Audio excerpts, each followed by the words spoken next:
I'd like to introduce our panelists, starting first with Susan Hwang. Through Gloria Gavan, I met Susan, I think it was in May, and she really inspired us to take a very strong look at this particular industry. And she's been in the background, I'm sure, sending us a sense of urgency to bring us together to begin this talk. And so, to give you a bit more about Susan's background, she's CEO and Class A member of Jamestown Center Incorporated, a corporation comprised of 14 Arizona facilities. I'd like to say that Susan definitely is a cannabis industry insider. So, Susan, I'd like to start first with you, if you don't mind, and others can also comment around the legalization of the cannabis industry, which has been frequently referred to as a gold rush due to the industry's rapid growth over the past several years. With such fierce competition, it appears in the financial markets and then certainly in the operational markets. Susan, what do you think the biggest factors are when determining who's going to succeed, who's going to evolve and be one of the top competitors in the industry? Can you share with us, please? Thank you for the very challenging question, but it's the question that is very important to be answered and addressed. In my opinion, success is defined by each company, and the definition of success can vary. So, no matter what's happening outside to what the market trend is, I think understanding your own definition of success and defining it and planning around that is what's most important for the success. So again, there are many different mergers and acquisitions happening. There are people who are just now getting into the industry. But for me, when I got into the industry about 10 years ago, my goal was to be in a marathon and not a race. And also, many other license holders and cannabis companies may have different goals, such as receiving a highest number for public valuation, to rolling up and rolling out, to having most facilities in multiple states, or having the most revenue. Everybody has different goals and how they define success. For me, this is more of a legacy business. I'm in it for a marathon, not a race. And so I don't get distracted by market trends or what others are doing. With the national legalization, that could potentially happen, but again, we're into probably about 33 plus states that have some kind of decriminalization or adult use or medical cannabis laws and regulations implemented. The trend is already there, and it is going to be legalized nationwide, just like we have observed in Canada.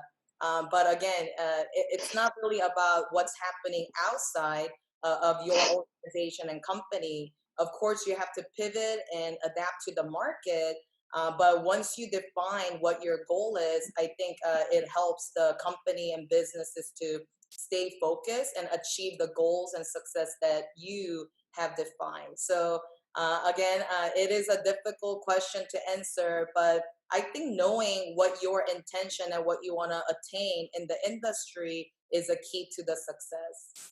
Yes, yes. Thank you for that. I mean, it's really very introspective in many ways. And so you mentioned the marathon versus a sprint. I'm trying to convince my investors that it's a marathon and not a sprint, but the doors they knock on it every day saying, how is business? So can appreciate that one aspect of your perspective on the industry. And talking about industries, in my industry of employer services, there are many human competencies we look for. We look for an orientation to driving results, collaboration, alignment, transparency, certainly with a customer focus and many other traits. I'm assuming those are very similar to really the cannabis industry as well. So, Susan, if we can kind of stay on that path,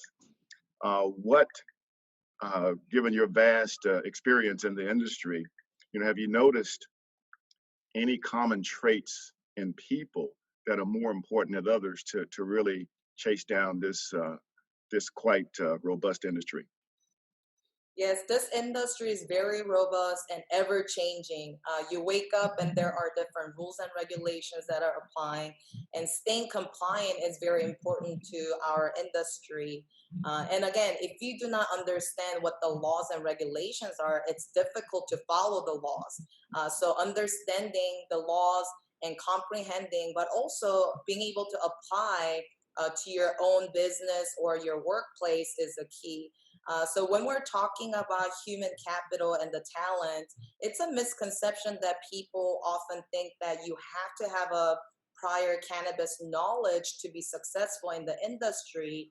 And I have to say that there are many employees to consultants and executives that I work with that had no prior cannabis knowledge, but because they brought their expertise and experience from other industry, it allowed them to contribute with their own talents, own resources, and own experiences to actually better and enhance the cannabis industry. So I think the key is if this individuals or your employees share the same core value as the leader.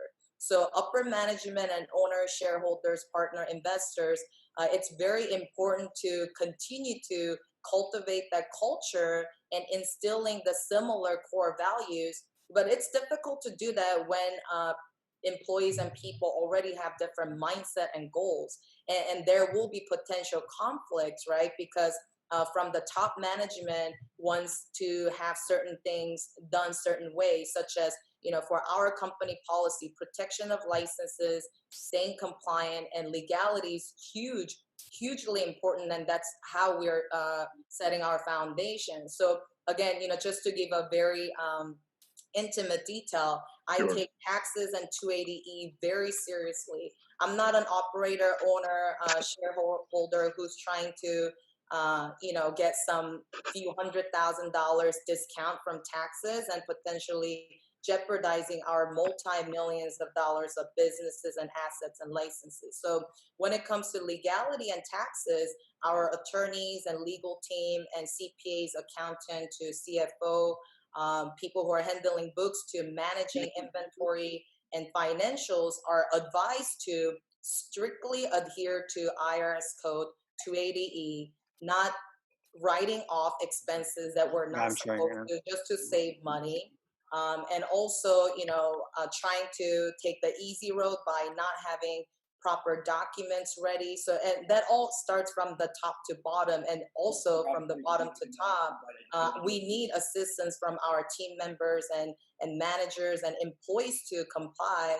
And so, when we are looking for people to be on our team, we actually focus on their core value, who they are as a person, and we look to see if they have similar goals as we do, which is integrity, trust, and transparency. So those are the qualities we look for, and I encourage other people and companies to look for those who share similar core values and personalities and foundation as the company does. Then working together will be very easy.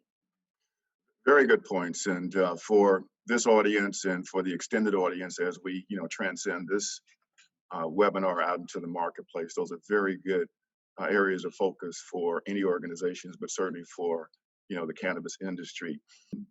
We've talked now the last few moments centering around 280E, which I think we've identified the 64,000-pound gorilla from my perspective on this session. What I would like for you to share, though, if you would, additional areas that might be obstacles, for startups and entrepreneurs, since we have, Craig, on this panel, and you've heard him say that, from a building and facility standpoint, he's going to open the doors in August. He's got Jason as a CPA, which is going to keep him on balance and make the recommendations, but he's got to follow them. So what other areas might you offer, the industry in ways to be successful? So it's been a very long journey, challenging journey actually for myself. Like I have shared, I've been in the industry for about 10 years. 8 years ago was when I first opened my very first dispensary in Eloy, Arizona. And as you have shared, Robert, now we have 14 facilities, and also we have five more that are pending in Chicago, Illinois. One more that we've been waiting for a long time in downtown LA. So we're continuing to expand. But the reason I say it's been a long 10 years is because, like you said, licensing is just the very initial part. Once you're allocated with license, now you are faced with securing properties and zoning and actually building out, and then preparing to open and operating. And once you're in operation, you're ever always evaluating analysis, and then pivoting from there. So it's a nonstop. But the reason it was extra challenging for me was because even to this day, I don't have managing partners. I don't have investors or partners where we have a board member meeting with 20 plus people. Again, it will get there. It's just at this moment, I'm still in the controlling position, and it was actually by design. So again, I think in business, depending on who you are, depending on the founders, founding members, to partners and the boards, it will decide how your business will be structured and continue to develop. But I think in the cannabis industry, funding is a huge issue, and that's why my growth, even though I'm very appreciative, where we are, and having 14 facilities and licenses, and anywhere from the retail to dispensaries, cultivation, extraction, infusion kitchens, and even distribution. Um, Without funding, it was always a challenge because I have to leverage existing business to build another one, and then cash flow has always been issue. So that's what I want to really emphasize. If you're going to bring in investment, that's perfectly fine, because I do see some of the cannabis companies who've only started about a year and a half ago, and it's a well-known brand that we see all over the social media to mainstream media as well, and they're already a publicly traded company through a Canadian market, and you see them popping up everywhere in multiple states. But what you want to remember is that not all money is good money either, and money's not free. So when there are investments and investors, now you have investors to answer to. And as you are an operator or a CEO or founder, whatever position you're in, when you have a lender and when you have an investor, you do have to make certain business decisions based on what investors are looking for, what other managing partners are wanting. And so I'm not saying that partnership is bad. It's just that you have to be really mindful. Once you borrow money, once you bring in investment, now you have these other ideas to answer to, and that's your obligation. And it's a money invested in, therefore you have to return. And not only you have to return the investment, but you have to continue to make partners and investors money as well. And sometimes people have different ideas or expectation how much they should be getting. So with that being said, I've seen so many different partnership dissolves to disputes, in-house fighting, which litigations can be very expensive and very time consuming. And so I want to really share this thought that are you ready to grow fast, and you're willing to bring in partners, investors, and different source of the funding, and you may grow faster. But by growing faster, what are you compromising at the end? It's an Yes. operation and company and license and assets in your control. And I go back to someone who mentioned about branding, and Gloria shared the importance of branding as well. What I kind of have done last 8 years in the industry was doing everything except for branding, because I was limited on financials and investment. I focus on white labeling and manufacturing for for other cannabis brands. So even though they didn't have license, even though they didn't have properties, even though they didn't have zoning permit and equipment and all of these other things, because they had brand and they had the ability to distribute and promote the brands. Basically, I was behind the scene doing a lot of white labeling and manufacturing. And when you do that, yes, you have revenue. So I had all these revenue coming in, but there were no brands. And when you do manufacturing and distribution for multiple brands, and when you're under NDA, you cannot openly talk about these brands that you pretty much did anywhere from 0 to 9. They just do the final stage, which is like either infusing the cartridges with different terpenes or flavor, to even packaging and marketing. But when you do that, you cannot develop your own brands because you'll be competing with your own clients. So yes, of course, through our own dispensaries, I was able to promote our brands, which is, again, the better the brands do, we have more work from the backside, from the cultivation to Absolutely. manufacturing and distribution. But again, when we keep focusing on branding, and the reason branding is important is that we all know that one day when it gets, nationwide legalization, it will be more like tobacco and alcohol. And these big companies, they have ability to buy up whatever licenses that they want. Securing properties and zoning, it's not an issue. So what we can differentiate is, again, brand development takes time.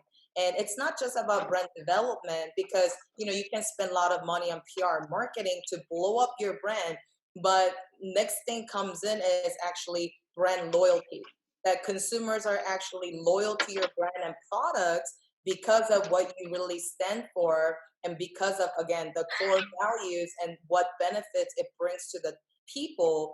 There are many cannabis brands that have brand following because of the prices and the value. And what I mean by that is, some of the companies, they were literally formed and launched just to roll up and roll out in a public market. And their goal is to get there faster and very efficiently. So they get all these investment, they create a brand, and they promote it and they blow it up. But what they're lacking is the brand loyalty, meaning because of advertisement, because of the competitive pricing, consumers were really into this brand.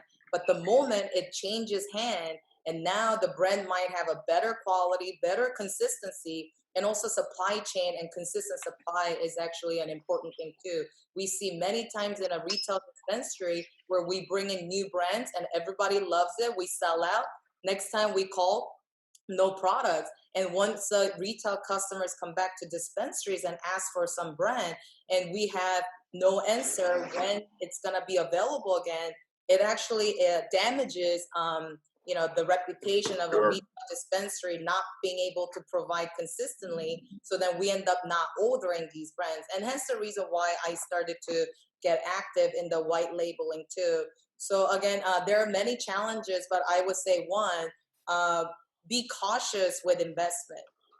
Always do your due diligence, just like Gloria said. People talk and they show many different things, but this is why, not only I focus on keeping clean books and being compliant with IRS and Department of Revenue, but also I hire a third party firm to actually audit our financial team.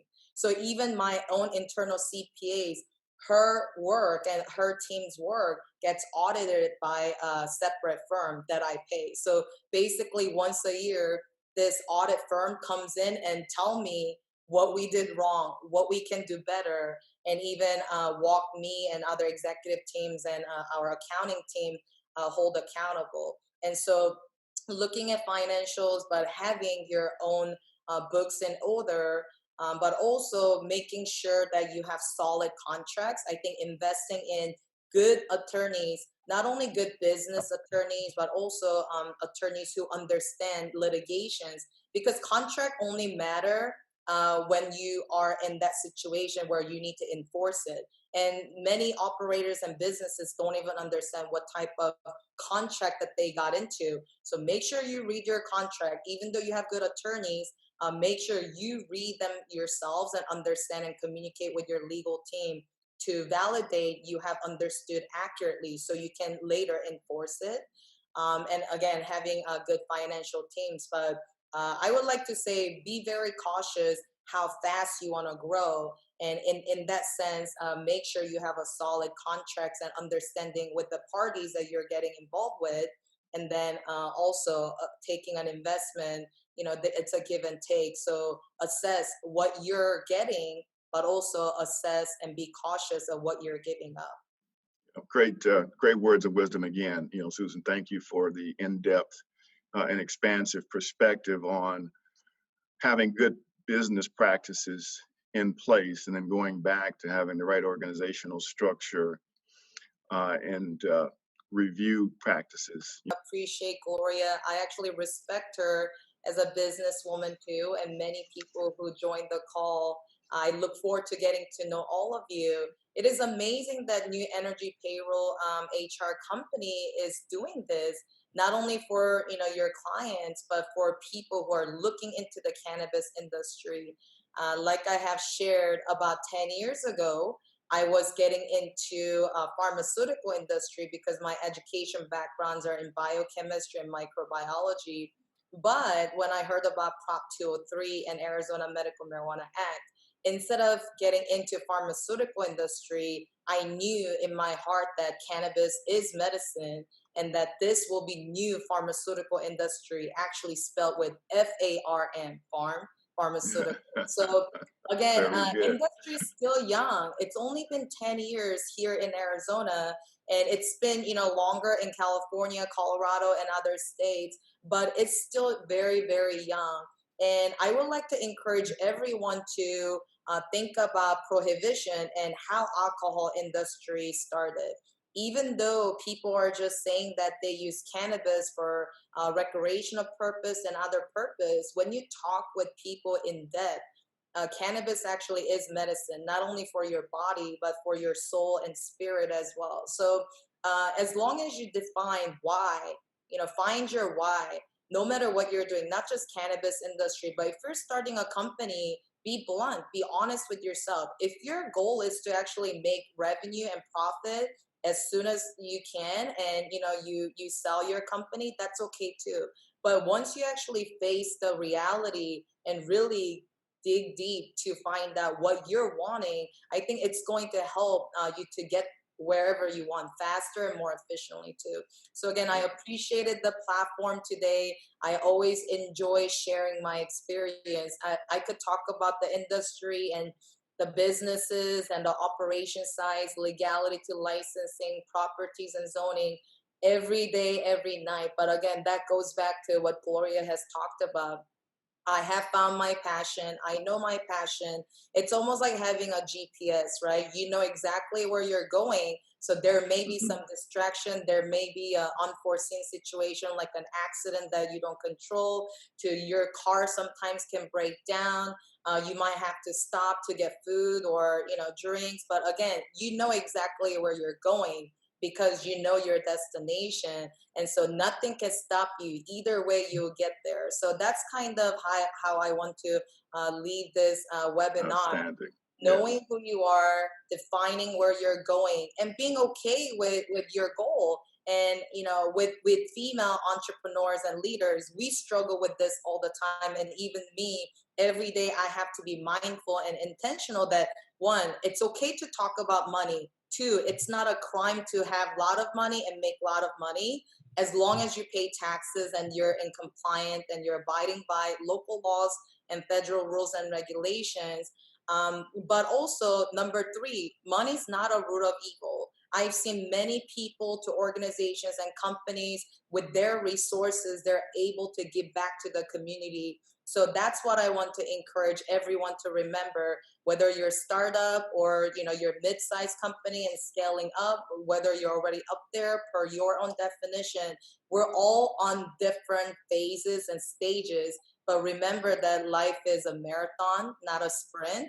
And don't compare yourself to people who have started earlier than you or even later than you. Because you know what? We're all on the same path. We're on the same hiking trail. but sometimes, some people go faster in the beginning and they slow down in the back. To some people may seem like they're struggling in the beginning, but oftentimes they're the ones who make it to the top and the finish. But again, to the top to finish, we don't know where it leads to. Don't ever compare yourself to other people, but be in your own race and be in your own game and compete with yourself. Then you will always grow. You'll always be better. And if you're not doing something right. So then to change it, do something about it. Dreams are just dreams and they're imaginary. Once you plan, plot, and put them into action, you'll find that your dreams become reality. So I look forward to meeting all future millionaires, billionaires, trillionaires, who are going to be in this industry, and especially for minorities and women being in this industry. I want to be connected and encourage everyone so that all of you can be better and more efficient than I have done. So learn from my mistakes, and I'm here to share with you whatever you ask me of.